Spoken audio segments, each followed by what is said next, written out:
నమస్కారం, welcome to our channel. నేను సహస్ర. పాక్కి భారత్కి మధ్య జరుగుతున్నటువంటి ఈ ఘర్షణలో అటు ఇండియాలోను అటు పాకిస్తాన్లోనూ కూడా ఉద్రిక్త పరిస్థితులు అయితే నెలకొన్నాయి. ఈరోజు మాక్ డ్రిల్ కూడా ప్రకటించడం జరిగింది భారత్. అయితే ఈ పరిణామాలు ఏ విధంగా చోటు చేసుకోకపోతున్నాయి, ఒకవేళ యుద్ధ వాతావరణం మొత్తం కూడా నిజంగానే జరగకపోతే ఎట్లాంటి పరిణామాలు మనం ఎదుర్కోవాల్సి వస్తుంది, ఈ అంశాలన్నీ మాట్లాడదాం. మరి ఈ అంశాలన్నీ మాట్లాడదాం. ప్రస్తుతం మనతో పాటు ఉన్నారు ఉద్యమకారులు చలసాని శ్రీనివాస్ గారు. నమస్కారం సార్. నమస్కారం, అందరూ నమస్కారం సార్. ఇప్పుడు భారత్కి పాకిస్తాన్కి ఆల్మోస్ట్ యుద్ధం జరిగే పరిణామాలు అయితే మనకు కనబడుతున్నాయి. ఆల్రెడీ 3 స్థావరాలలో కూడా మిసైల్స్ అయితే క్షిపణులు కూడా పంపించడం జరిగింది. పాకిస్తాన్లో 8 మంది చనిపోయినట్టు కూడా పాకిస్తాన్ ప్రభుత్వం ప్రకటించింది. సో ఎట్లా ఉండబోతుందంటే తీవ్రంగా జరగబోయే అవకాశం ఉందంటారా? మొట్టమొదటిగానండి, ఈ దేశ మహిళ 25 మంది దేశ మహిళలో ఒక మహిళ నేపాల్ చెందిన వాళ్ళ నెత్తిట సింధూరం చెరిపేసిన దిక్కుమాలిన నీచ నికృష్ట పాక్ ప్రేరేపిత ఉగ్రవాద ముఠా ఏదైతే ఉందో దాన్ని వెంటాడి వేటాడాలి. ఇవాళ ఆపరేషన్ సింధూర్ అని పెట్టిన దానికి సార్థకత ఉందండి. Thanks to army. సెకండ్, వాళ్ళ కురేషి గారు కానీ సింగ్ గారు కానీ వాళ్ళు ఎవరు వాళ్ళ ఒక మహిళలో, అది కూడా మైనార్టీ వర్గాలు లేదా ఇంకోళ్ళని కాదండి, అసలు మన మహిళలు సర్వసత్తా గణతంత్ర రాజ్యం కూడా ఈ దేశాన్ని కాపాడుకోవడానికి ఆర్మీ తరఫున వచ్చి మాట్లాడింది వాళ్ళు. అంటే we exhibited hour strength and మన వెనకమాల ఉన్న కేపబిలిటీస్ని కుల మతాలకు అతీతంగా ఈ దేశం అంతా ఇవాళ మన ఆర్మీ వెనకమాల ఉంది అనేది ఇవాళ ప్రపంచాన్ని చూపించాం. ఇంకోటి కూడా అద్భుతంగా చేయించింది, మొత్తం పాక్ ఆక్రమిత కాశ్మీర్ కానీ లేదా పాకిస్తాన్ భూభాగంలో బహల్పూర్ జిల్లాలో కానీ 9 చోట్ల స్ట్రైక్స్ చేయడం జరిగింది ఇవాళ. కానీ చాలా స్ట్రాటజిక్గా ఇవాళ పాకిస్తాన్ గగనతలంలోకి వెళ్లకుండా మన విమానాలు మన దగ్గరే తిరుగుతా వాళ్ళు మిసైల్స్ ఛేదించే దిక్కుమాల పాకిస్తాన్ రోగ్ ప్రభుత్వానికి కనీసం మిసైల్ని అడ్డుకునే వస్తుకోలేదన్నమాట. ఒక పౌరుల ఆవాసాల మీద వెళ్ళలేదు, గుర్తుంచుకోండి. ఒక మిలిటరీ బేస్ మీద, పాకిస్తాన్ మిలిటరీ బేస్ మీద వెళ్ళలేదు. మొత్తం దుర్మార్గ నీచ నికృష్టంగా ఉన్న తీవ్రవాద ముఠాల యొక్క గుట్టుబాట్లు మొత్తం అంతా ఇంటెలిజెన్స్తో సేకరించి అక్కడే వేయటింది. సరే, వాళ్ళు ఉన్నారు, ఎంతమంది పారిపోయారు, వాళ్ళు ఇప్పుడు ఉగ్రవాదులు చచ్చిపోతే చూపిస్తుందా పాకిస్తాన్? ఇప్పుడు వాళ్ళని అమాయకుల కింద నిజంగా ఒకళ్ళిద్దరు అమాయకులు చనిపోతే మనకు తెలియదండి.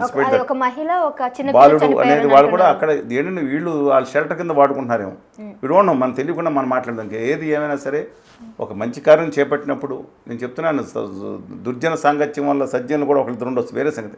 బట్ ఇవాళ ఈ దేశం మన మిలిటరీ చేసుకున్న చర్యకి పూర్తిగా సంపూర్ణంగా కుల మత వర్గాలన్నిటికీ పక్కా పెట్టి ఏకపక్షంగా మద్దతు పలుకుతాం. ఈ చర్య తీసుకున్న ఇండియన్ ఆర్మీ, దేశ రక్షణ మంత్రి, ఈ ప్రభుత్వం, మన దేశ అధ్యక్షురాలు ముర్ము గారి పేరు మీద దేశ రక్షణ మొత్తం అంటుండదు, వాళ్ళందరికీ సాల్యూట్ చేద్దాం. కానీ సరిపోదు. ఆల్రెడీ ఆర్మీ ప్రకటించింది ఇంకా బాకీ ఉందని. ఎస్, వెంటాడి ఆ తీవ్రవాదం ఎక్కడున్నా సరే, ఏ మతం అన్నా సరే, హిందువా సిక్కా ముస్లిమా ఇంకోటి కాదు. వాళ్ళ కెనడా ప్రభుత్వంలో కూడా ఆ నిజర్ హత్యమే చేస్తే టూడే పిచ్చి పిచ్చిగా బిహేవ్ చేశారు. వాళ్ళ ప్రజలు సమాధానం చెప్పారు. ఎన్డీపీని బొందబెట్టినట్టు పెట్టారు ఆ పార్టీని. ఇవాళ మన ఇండియా మీద తీవ్రవాదాన్ని పోషిస్తున్న ఎవరైనా సరే నిర్బంధంగా వ్యతిరేకించాలండి. అది ఇండియాకి వ్యతిరేకంగా చేసేవాళ్ళని. ఇప్పుడు మన దేశంలో ఒకళ్ళిద్దరు ఉంటారు, పడక దట్ ఇస్ డిఫరెంట్ ఇష్యూ. ఇవాళ మాత్రం ఖచ్చితంగా దాన్ని హర్షిద్దాం.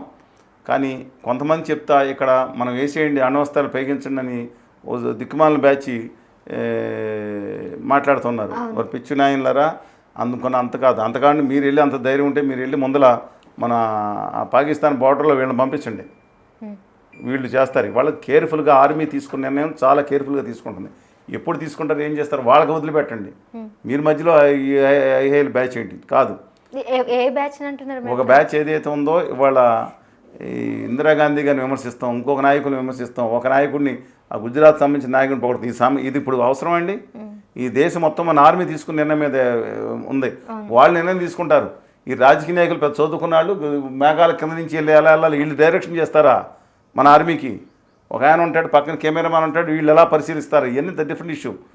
నా ఆర్మీ తన ప్రాణాలు ఒడ్డి పోరాడుతుంది ఈ దేశ రక్షణ కోసం. ఇవాళ ఎంత చేస్తున్నప్పుడు డెఫినెట్గా ఆర్మీ వెనకమాల మనం ఖచ్చితంగా ఏ చర్య తీసుకునే వెనకమాల ఉన్నాం.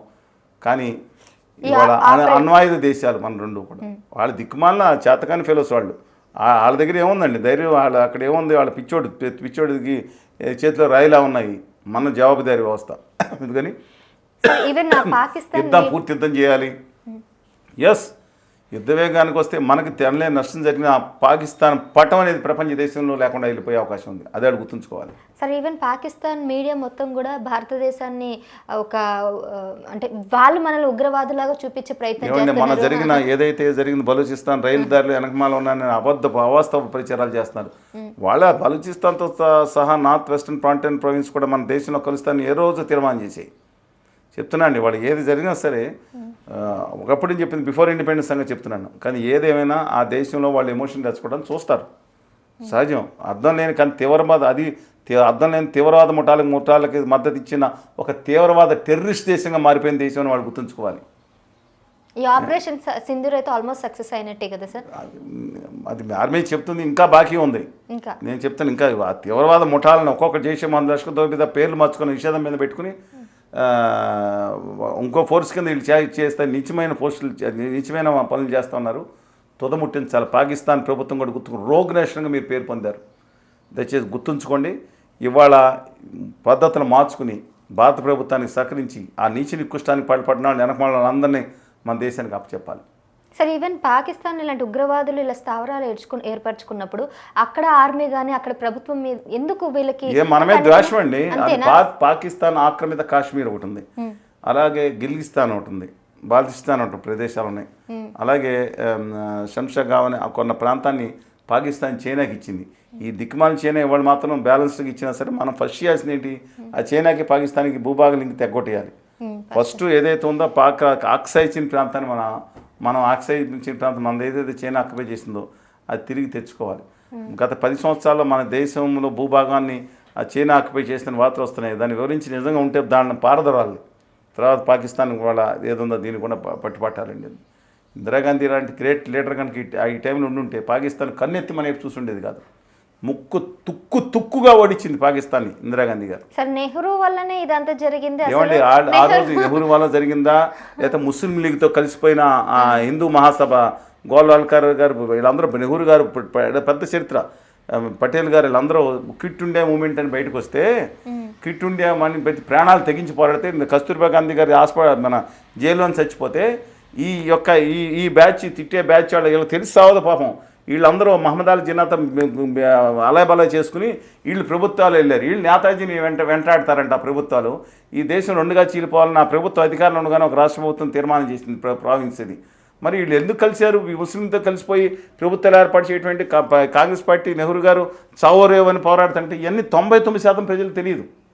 కాంగ్రెస్ పార్టీ లోపాలు చేసింది, నోబడీ కెన్ డెనే దట్. కానీ మొత్తం సరపాపాలు కాళ్ళు బస్సులు అంటే ఎలాగండి? నాకు అర్థం కాదు అబ్సల్యూట్గా. ఇవాళ మనకున్న ఆర్మీ ఏంటి, ఆ రోజు పరిస్థితులు ఏంటి, మనం అన్నీ ఆలోచించుకోవాలి. ఆర్మీ అంత చేతకాని ఆర్మీ వెళ్ళి నిలబడటానికి ఎంతమంది ప్రాణాలు అర్పించారు. ఇవాళ మిగిలిన కాశ్మీర్ కాపాడకుండా హరిసింగ్ చేసిన దుర్మార్గం అది.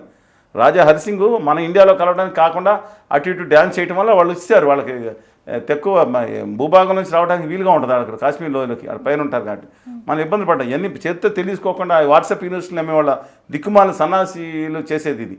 మన దేశంలో అందరూ పెట్టేట్స్ మన ఐ షుడ్ రెస్పెక్ట్. వాజ్పేయి గారి దగ్గర నుంచి ఇందిరాగాంధీ గారి దగ్గర నుంచి నెహ్రూ గారి దగ్గర నుంచి పటేల్ గారి దగ్గర నుంచి గాంధీ గారి దగ్గర నుంచి అందరూ పెట్టేట్సే దేశంలో. అందువల్ల తీవ్రవాదాలు ఎవరైనా సరే ఏ మతం అనే చెప్తాను. ఈ దిక్కుమాల మతాలు కాదు. నేను వల్ల మన మోడీ గారు అన్నారు ఉగ్రవాదానికి మతం లేదని, అది గుర్తుంచుకోమని చెప్తున్నా.